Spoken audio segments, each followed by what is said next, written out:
এটা দারুণ হতে চলেছে। এই লোকটা লিটারালি একটা জ্বলন্ত ঘরের ভেতরে রয়েছে। দরজায় পুরো আগুন লেগে গোটা গেছে। ঘরটাই তো জ্বলছে। ও মাই গড, এটা আমার শুট করা সবথেকে বিপজ্জনক ভিডিও। ওর পিছনে আছে $5,00,000, যেটা ও জিততে পারবে যদি ও কমপ্লিট করতে পারে 7টা ফায়ার ট্র্যাপ। যেমন ক্যাননে ভরে আগুনে ছুঁড়ে ফেলা হবে, জ্বলন্ত রিং এর ভেতর দিয়ে ওকে লাফাতে হবে, বিশাল বিস্ফোরণের হাত থেকে নিজেকে বাঁচাতে হবে এবং আরো অনেক কিছু। ওখান থেকে বেরিয়ে এখান এসো। থেকে বেরোতে হবে তাড়াতাড়ি। ওর পরিচয় বলি, এ হলো একজন প্রফেশনাল স্টান্টম্যান, আর ওর কঠিন পরীক্ষা নেব আমরা এই ভিডিওতে। আগুন জ্বলছে, ও তাও টাকাগুলো বের আরে করছে। সাবধানে চ্যান্ডলার, তাড়াতাড়ি 10টার মধ্যে মাত্র 2টো হয়েছে। আগুন লেগে গেছে। হ্যাঁ সত্যি আগুন লেগেছে।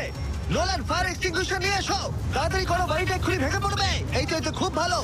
টাকাতে আগুন লেগে গেছে। ও মাই গড, টাকাগুলো পুড়ে যাচ্ছে। ও তুমি করে ফেলেছো, ওর পায়ে আগুন জ্বলছে, নেভাও।